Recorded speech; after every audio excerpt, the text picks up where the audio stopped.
Hey, welcome to Life in the Leadership Lane. I'm your host, Bruce Waller, where I get to talk to leaders that are making a difference in the workplace and in our community. What did they do to get started?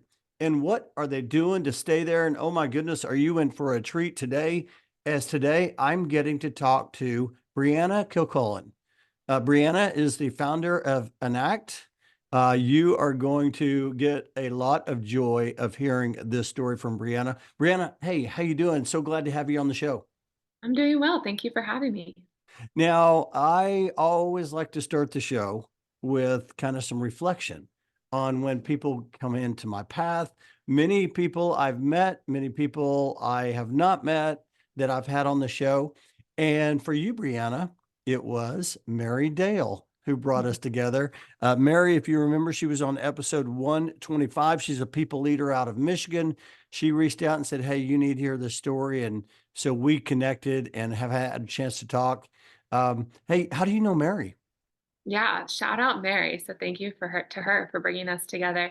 Mary and I met in Costa Rica at a summit that I was speaking at earlier this summer, and we hit it off. And she shared her story, I shared my story, and so we've just been helping plug and find ways to work together ever since. Yeah, isn't that fantastic? Especially when you learn someone's story and you're like, oh my goodness, somebody else needs to hear your story or you need to be connected. And so I'm so glad she connected us. We've had a chance to talk and I've had a chance to do a little research as well. And your company is phenomenal. I would love for people to hear your story. By the way, I love the tagline. The tagline, so the company is Anact, ANACT. And the tagline that I love is the simple act of creating impact. I just love that. Okay, before we even get started, where did that come from? Yeah.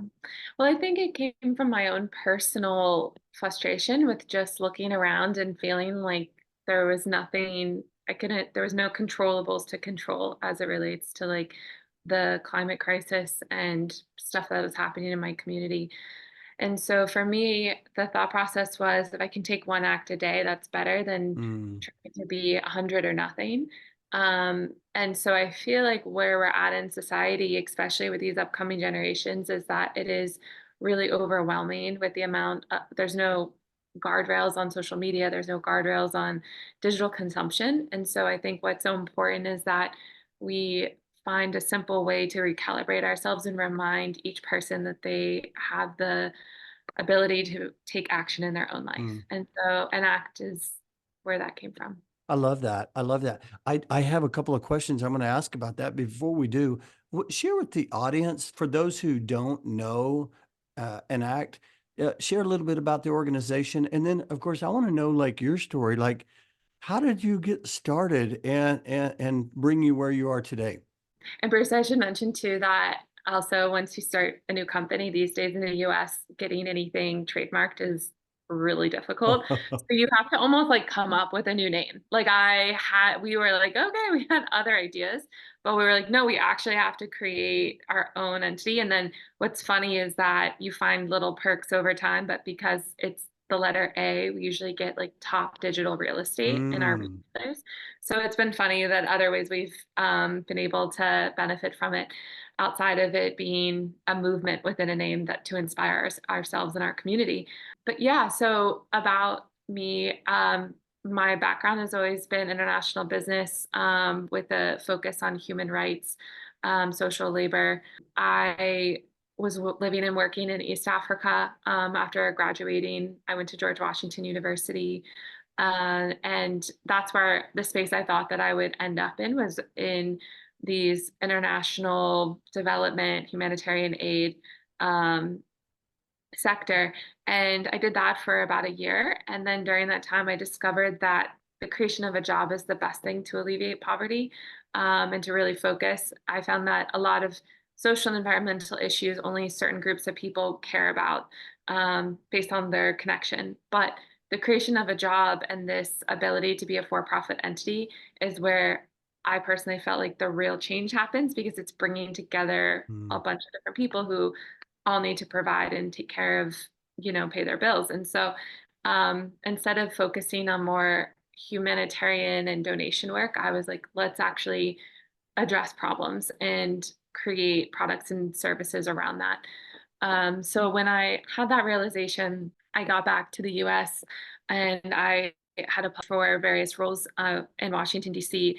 And ironically, was up for 10 different roles and nothing came together but this one position in Under Armour in Baltimore, Maryland.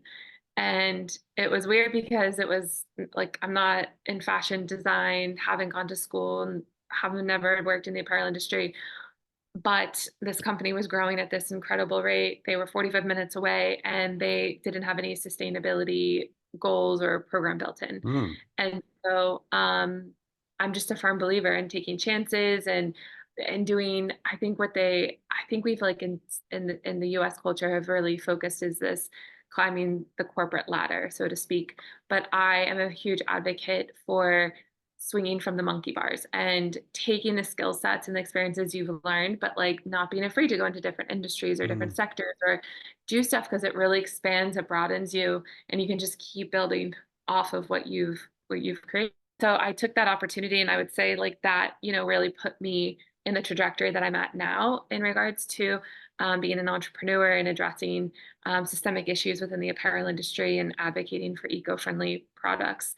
So that's always been like, yeah, the shtick since 2012. But my big aha moment with that, after I took that leap, was that we were working in a factory in Central America, and I was seeing just all of these different countries that it takes to be able to make one t-shirt, the mm, jacket you're wearing, the shirt I'm wearing. And then I would go home for Christmas and my family would ask me what I do and I would explain it. And I realized there was a massive disconnect mm, between our supply chain infrastructure and this understanding, this transparency around the product creation. And so to me, that was a huge miss because of how environmentally harmful the apparel industry is. And that I thought felt like if people really knew what it took and the issues around it, that we could improve the industry for everyone who's making the garments to as well as the planet for what's being done when people are done with their products. So I would say that was my big aha moment was like mm, sitting on the factory floor in San Salvador, El Salvador in 2014 like and looking around and thinking we've got to do better than this. And then I would say ever since that, I've really pushed to find out where that place is for me. I've worked for various brands and reported to C-suite, but I think the 2016 election is what then 4 years later had me really ask the question to myself, like, do I keep asking people to do this work or do I step in this position in the driver's seat and do the work that I believe needs to be done? mm. And that's really where Enact came from. And that's when it was born. And that's where Just I was born. So yeah, yeah. yeah. And I think we need more sustainability people in business positions, like being held to those metrics as opposed to expecting people in the business side of things to understand sustainability. I think yeah, it's not going to get us far. It's just sustainability is big, big, big, big. I know that I we've heard the word sustainability, but it really hasn't been in the spotlight, in my opinion, until really the last, 5, 7, 8 years. And I remember going to a meeting in Las Vegas at, I believe it's the Win, and they were sharing a video of their sustainability efforts with some of their energy farms. And then since then, I'm seeing it like everywhere. It's like the frequency illusion effect, right? You start seeing it everywhere, and it's important even when we're submitting our proposals for relocation services. Sustainability is part of that relocation proposal. And so I can definitely see that. I do have a couple of questions as you're sharing your story. I love all of this, but one of the things you said was, I just, I pride myself on not being afraid. Like I just take chances. Where does that come from? Because and is that something that can be learned? Because I'm sitting here thinking the listeners, they're taking notes right now. I've got a whole page of notes already, and we've just started. But where did that come from? Taking action, not really fearing anything, just going for it. Yeah, that's a great question. I think There's a couple of things. One, it's in my DNA. Mm, My grandparents immigrated from Ireland to the US. They took a massive risk for my dad and his seven siblings to mm, have opportunities that they have, outside of being in small counties in the country in the west of Ireland. And that then propelled my dad to take opportunities and become an esteemed Division I college basketball coach, that he built on his own, and he drove to Digger Phelps camp at Notre Dame when he was in his early 20s and volunteered for the summers, and then became an assistant and then built his career from there. So I would say like it's in my DNA. And seeing my mom, her side is from Poland, and my mom rode horses, and that was like how she was able to get it out of her transcend her environment in South Bend, Indiana, and meet people, and my parents eventually met. So I think it's within them that we don't know anything else. With those two like cultural makeups, like you have to be in the arena. There's no there's no generational wealth to rely on in this country. There's no, mm, someone else to just kind of say like, oh, they've done it. Where like actually it's like if you're not doing it, no one else is going to. So I think it's that aspect of growing up with that mentality and that guidance. And then I think part of it is my personality. Like I have mm, just always, little girl was like, just say it, just do it. What are you doing? What are you mm, holding on? Because my parents were like, nothing is promised tomorrow, so put it all out on the field today. And it's been interesting as I have really evolved as a leader and talking to employees and talking to mentees of mine and sharing with them like I was raised, you put horse blinders on and you execute and you do your very best, mm, and everything, right, in your family, in your job, when you're working out. And I was like, I thought everyone was operating from that mindset. And somebody just recently said, no, no, no, no. None of us were being told that. Like we were looking around and, just seeing and not putting ourselves in those positions per se. And so I think that is something that I'm really trying to lead with, because I think that we're in this time in society where you can be, if you want to be comfortable all the time, you can be. Like you can find ways in which to numb out, you can find ways in which to not push yourself. And I think that stifles growth. And as human beings, we're here to continue to evolve and grow. And so being put in these like situations, it's actually like it's what life is here for, is to live it, mm, right? And come out on the other side. And I think that what I realized is that really anything is possible. It's just what are you willing to sacrifice? What are you mm, willing to go through? And I think that the science behind um, the neuroplasticity, like your ability to create new brain wavelengths, from things that you thought were true, it then is like something we need to normalize more. So people just know, like, you are in control here. Like, you don't have to be responsive to your circumstances or your environment, but you can do it. It's just, it has to come from within. mm. I love all that. There's so much here. I love that anything is possible. What are you willing to sacrifice? Good, good, good word there. Hey, tell me, okay, so you said, hey, I'm going to go for it, and you've gone for it. Now here you are today. Where are you at today, and what are you proud of? Yeah, I mean, I would say like we're in a really good place at the moment. Like right now, I feel like we've hit certain sales milestones and product market fit. Mm, Um, I designed a sustainable towel made out of hemp that's dye free because I didn't see anyone doing it on the market. I'm very sensitive to chemicals and dyes, and so it was very important to me mm, to get a product down to its raw materials and leverage it for its natural performance features. I hate the smell of mildewy bath towels have naturally resist the growth of bacteria. So I would say our product line is really designed and based off of my initial product needs. But now we're growing and evolving as a team where we're focused now on saying, okay, there's other products we can impact. There's other ways in which we can collaborate in ways that we didn't think were possible.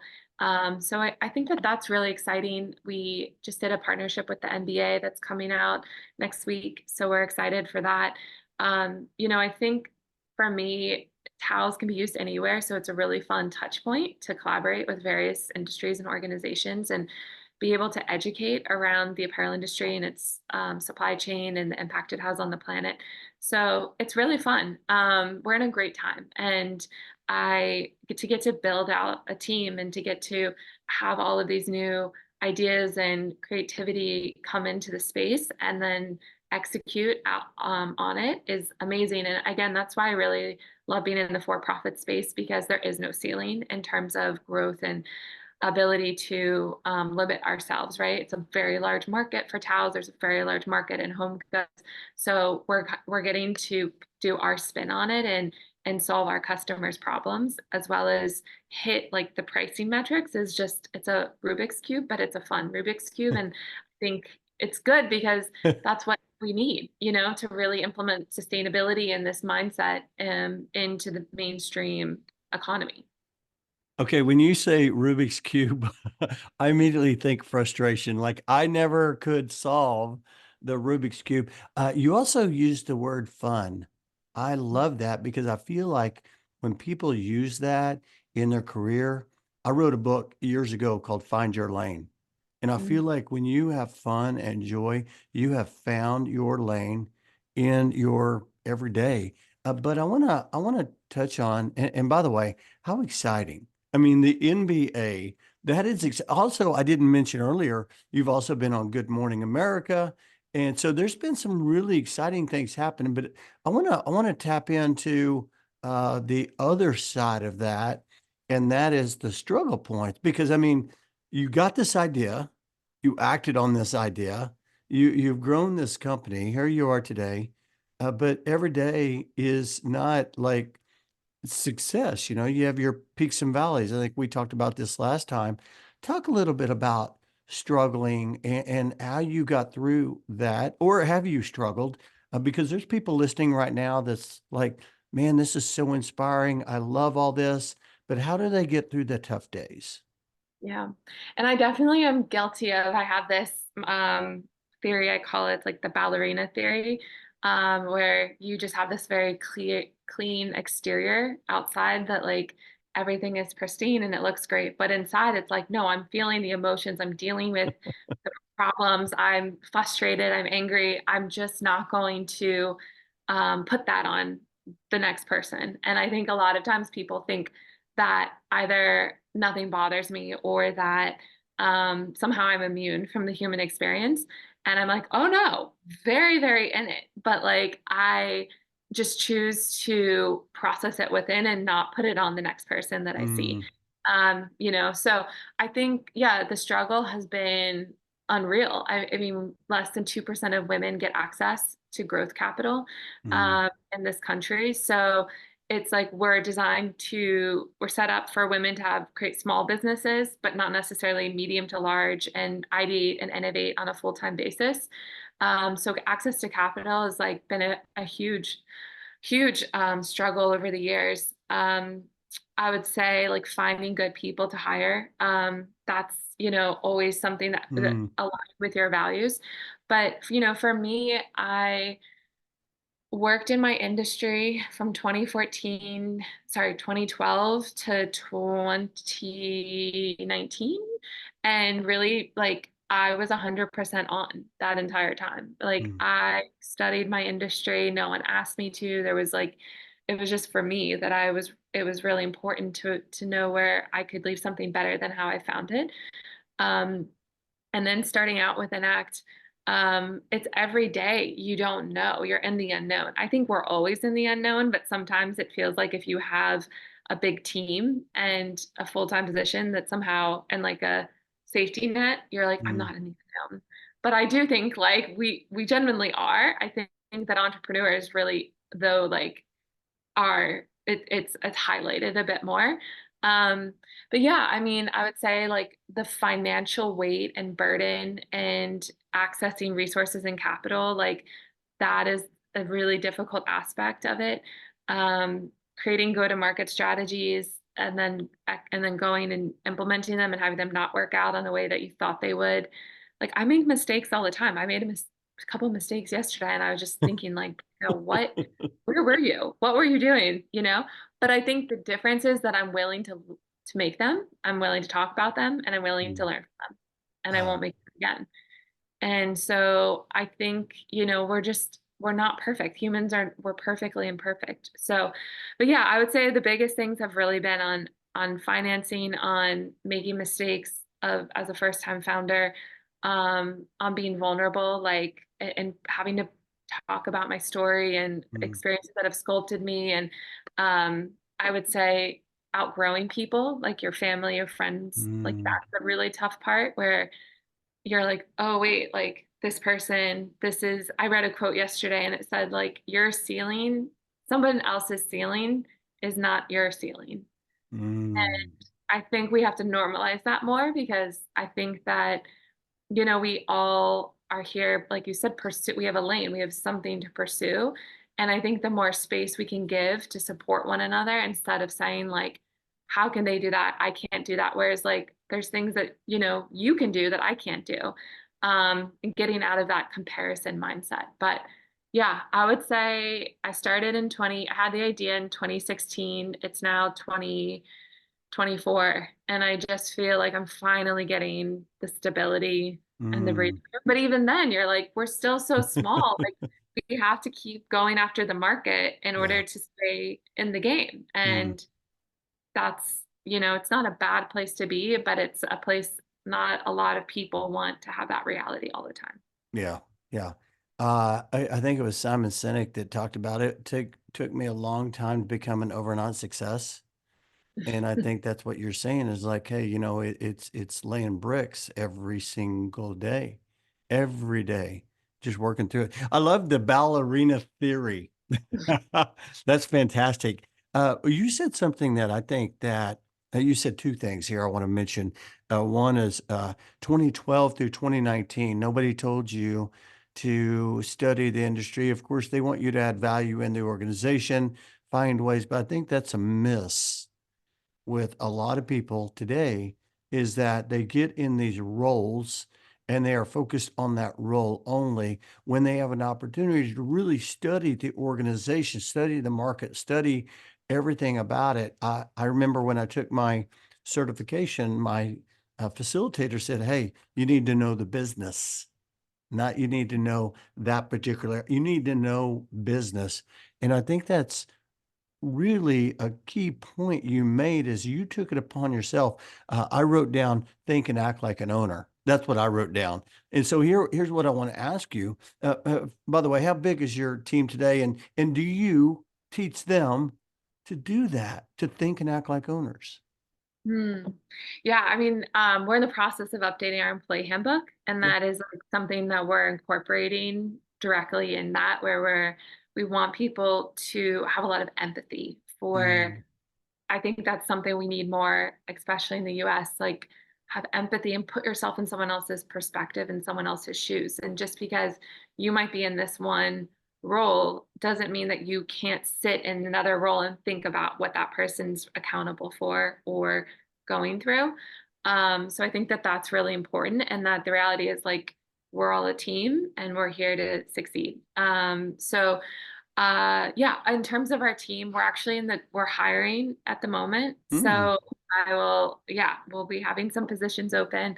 Breaking Um, news here. We're hiring. I love it. we are any like e-commerce savants or just, I mean, really I think for us hiring to our values, but Yeah. then someone who has our skill sets, like that's our sweet spot. But yeah, I mean, I started the business in Jacksonville, Florida. We expanded to Austin, Texas. So right now we have a team of four. We have a bunch of fractional contract workers that we'll use, but we've tried to stay really lean. And I don't think people realize how many software solutions have replaced full-time positions. Mm, So like we really leveraged software for like our bookkeeping, for our taxes, like so many things that I think would have fulfilled positions in the past. And then we try to stay focused on people who move the needle forward. Like mm, that's who we invest. So we have our CFO, we have our head of HR, we have myself, and then we have my executive assistant, who's more like of a brand assistant, Mhm. who gets everything done, and then we contract it. So we're lean, just because I think when you're a startup growing, your needs evolve, and so you kind of go through different people each time to get to that place. So good. And you mentioned values are important to you. I talk a lot about values in my book, Life and Leadership Lane. And when you have values, your choices are just easier. They're more clear. And so I was wondering about values for your organization. You mentioned that you have values. How do you use them, and how do you create that constant awareness around that? And is that part of the hiring process? Like when you mentioned that, hey, we're going to bring on some people. Talk a little bit about the importance of values for you. I don't know why this always happens to me, but at the beginning of the year, I will read a book and it will just rock my world for the rest of the year. And I'll just talk about it. And like every other book I read will be good, but nothing will beat like January book that I read. And January 2022, I read the book Tribe by Hmm. Sebastian Younger. Hmm. You haven't read that, it's a very short read. It's less than 100 pages. And it was really topical for me to read during COVID because it said the best life worth living is that amongst with people who have the same values as you, Hmm. because then you know, like when things happen, when life everyone's going to react to this in a way in Hmm. which like you hold sacred to yourself as well. And so that really resonated with me in terms of figuring out what are my values and what do I expect of myself, therefore I'll expect of those around me. And so, incorporating that in Enact in our especially like in our employee handbook and our website to say like these are the things we care: honesty, integrity, good, having doing the right thing even when no one's watching. Like those are the aspects Hmm. in which like I hold myself accountable to. And so I'm going to be disappointed if I'm not surrounded by other people who hold themselves accountable to those Hmm. values. And I think that's what's cool about, having and building a business and a culture is that, you know, if you work for someone else in their culture, sometimes it can feel like 2 + 2 = 5. But when you get to build something out of your own experiences, you're like, 2 + 2 = 4 here. Like this all makes sense because like I've lived these experiences.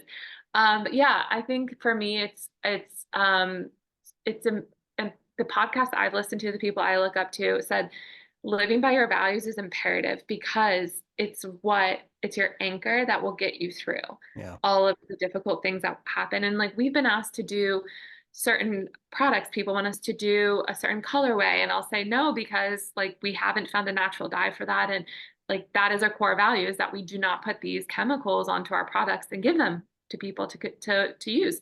And so then the other people could say, well, you just lost an order, you just lost, the ability for this sale. And to me it's like, but we held true to the value of where we're at and we educated why, and we have to trust that we'll find, the right customer who understands that and is willing to work with us. So Hmm. I think without values, you're gonna kind of allow everyone else to rule and run and dictate you. And when you have values, that gives you a discernment that holds you to your North Star. That's so good. Oh my goodness. This has been so much fun learning from you. I love all that. I think values are very important. And not only to have values, not only to live values, but to continue to talk about values. And so other people, just continue to like absorb the importance. And I think at the end of the day, you're talking about building culture, and that's what you've done there. Hey, before we pivot here, I wrote on here 1 act a day. I have it circled. I keep circling it. 1 act a day, 1 act a day. I just think it's so inspiring. But I was just curious, like, do y'all measure 1 act a day, or do you just, it's just who we are? Do you talk about it? Share a little bit about that. Yeah, that's a great question.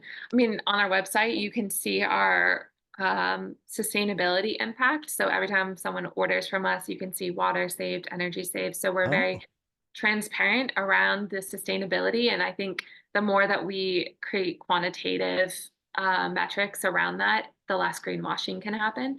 So that's, you can see our impact as an organization as it relates to individual um, actions that we take. That's a really good point. Like, I think maybe we'll have to add that in team meetings and say, like, what's one, we haven't done that yet. I love Usually that. what are your roses and thorns? And like, okay, what was your high this week? But then like, what was your low? Yeah. But I think that could be really, that's a great point, Bruce. We'll have to say like, okay, what Hey, was one act you took this week or something you did that was a little out of your comfort zone? hey, I'm the idea guy around here. I tell people all the time, ideas are easy, execution is hard. But that is so good. I love, love, love all of this. I love your energy. I Oh, love the work that you're doing. Hey, I want to get one other question I like to ask my guests when they're on the show is, have they ever been given any advice? It was just so good. And you shared a lot of advice today. It's just so good that you find yourself sharing that with others. a piece that I always come back to, and I think of it daily, was when I started working at Prana.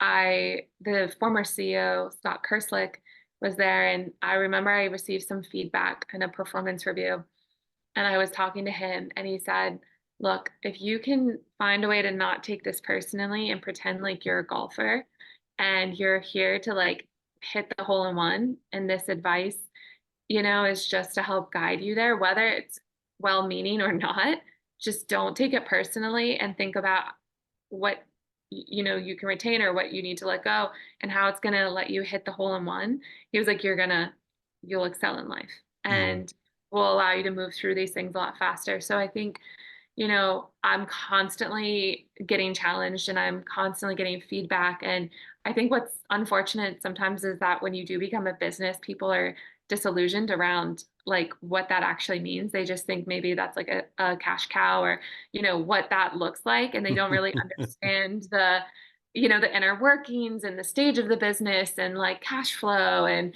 that you're still like navigating all of these things. And so I think that I've had to a lot of people have come at me and not take things personally, just because of the role I'm in now and just say, okay, thank you.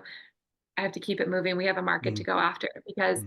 at the end of the day, like the ability to create these jobs addressing the climate crisis and have them be jobs that people get to come and work in a great culture, that's what I'm responsible for. And attacking the market and executing on the vision. And so that one piece of advice has like Mm. carried me through because it allows me to just, okay, thank you for that. But like, I'm still going forth here to like hit the hole in one.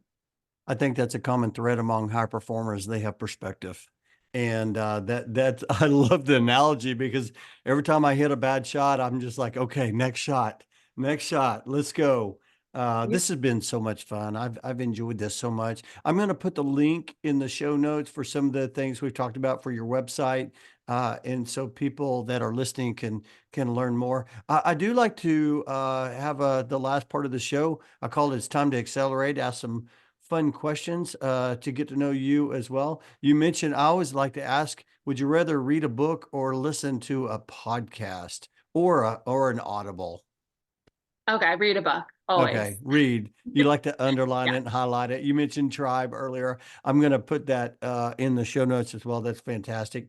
What are you grateful for? Oh, what am I grateful for? I would say I actually just wrote a gratitude list last night, and I think, Hmm. when things are, I had a tough day yesterday, and I'm kind of having still a little bit of a weird day today. Hmm. And I think for me, it's being able to then write that gratitude list. And so it's not always just one thing. It will just be that helps me put into perspective of, what I need to be focused on and not all the things that aren't working.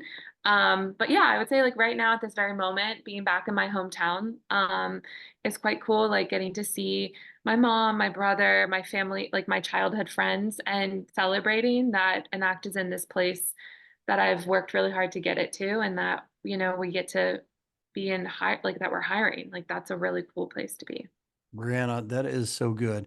In my book Life and Leadership Lane, I have a chapter called Great Leaders Are Grateful Leaders. They just are. And when you shared that just now, I want to pause here just for a second. I think that's an important point, making that gratitude list. Because when I was having a tough day, I remember specifically the day, the dark clouds, it was just awful.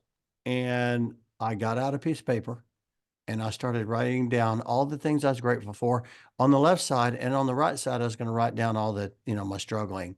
And I wrote down all, and like I had a whole list on the left side. And when I got done, I didn't even put anything on the right. I'm just like, I'm so grateful for everything I have today. Is that a practice for you? And for the listeners, I want them to hear that from someone like you who's leading at the top. Is that a normal practice for you? Yeah, I would say meditation, like in the morning. I pray for I always ask, like, where would you have me go? What would you have me say and to whom Yeah. in the morning? So I sent that mantra that there's like I'm being led by a higher power and I'm just executing this work. And then I really believe, you know, when I'm frustrated with stuff, I say, I get to do this. Like I'm not, Mm, no one's like holding me to it. Like I get to work out and move my body and go for this run in 90-degree weather in Florida in September. Like many mm, people would love to do this. And I think the reposition of like, this is a choice and not necessarily a burden, that usually helps me through. And it's also just the realization of my journey where I come from. Like, growing up in Jacksonville, Florida, this is not an entrepreneurial ecosystem. There's a lot of systemic racism. There's a lot of like archaic things that are still here. We've just elected yeah. our first female mayor. So there's things that are changing, but it's still a lot of the work that I care about and I love around climate, around women, around, entrepreneurship, like doesn't exist where I'm at. And so the fact that like I get to wake up and do that and is like that's a gift. And so that's you Mm, have to just constantly pivot it. But I have a good friend of mine and she always says like when the hard times come, she's like, don't even give it an inch, don't even let it come in to your mm, brain. Like push it out and be like, thank you, but we're moving on. And and then in those times, like I'm really big about like not drinking, not overeating. Like it's, when you feel that resistance, that's when I'm like, okay, society would tell me like go have a drink or go do this, but I'll be like, I'm gonna cold plunge.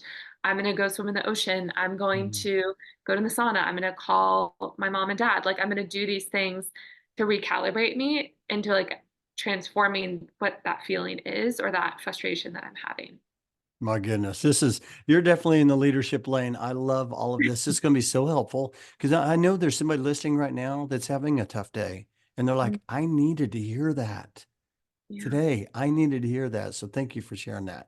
Hey, I want to ask you a final question as we kind of wrap up the show. Probably my favorite question I like to ask Brianna, 10 years older, Mhm. is around the corner and she's Mhm. knocking at your door and you are going to get up and go answer that door. What's Mhm. she going to tell you? Oh my gosh. I feel like right now she would say the waiting was worth it. Mm, mm, The waiting was worth it because yeah, I think people don't realize, you see something with the NBA, but you don't see the 50 attempts to have gotten to that one thing, right? Like, you're like yes. you, people see the final product. They see we're going to do our second annual International Women's Day activation at South by Southwest in March, but they don't see the 100+ community events that got us to get to that second Mm, annual activation. So I think that there is a lot of repetition and there's a lot of execution with the hope that it's going to be the way that it is in your mind, but then that's combined with a lot of patience and waiting for those stars to align. So I think my 45-year-old self would say, like, keep waiting for certain things mm. in my personal life, as well as um, for the vision to a full unfold. Because I can be impatient. Like, I'm like, guys, like, come on, what are we doing? Like, let's move, let's go, like, put it all in the field. And then that can, like, combine, be a little bit Mm, like, wait, like, I thought we had time. And I'm like, we don't. And so mm, I think, but it's executing and doing your best with what you mm. have, but also just trusting the process while you do that. That's a 10 years older, wiser Brianna Kilcullen, Yeah. founder of Anact. Oh my goodness. This has been inspirational. It's been so educational. Thank you so much for sharing your wisdom. Hey, for those who they've heard you today and they're like, hey, I want to connect with Brianna. I want to learn more. I want to follow her, or maybe I have a question. How's the best way for them to connect? Yeah. Follow us at Anact Global. You can reach out to me on LinkedIn. Our email is hello@enact.com. yeah, those would be probably the best ways. Very good. And I'll put your link in the show notes so people can click on the link and connect to you. And by the way, when you connect with Brianna, say, hey, I heard you on Life in the Leadership Lane, and maybe even share something that impacted you in some way. And that makes the connection so much easier. And so, Brianna, thank you for coming on the show. Thank you for sharing your story. Thank you for serving where you're serving. I know you're doing some great things. Act Today. I just wrote that down. I'm gonna put that on my Post-it note and put that right in front of me in my office, thanks to you, and will keep me focused on an Act Today. So thank you so much. I appreciate you. Oh, thank you for having me, Bruce. And thank you again to Mary for teeing up this introduction. And Yes, yes, Mary. Can't wait to share this. I'll talk to you later. thanks, Bruce.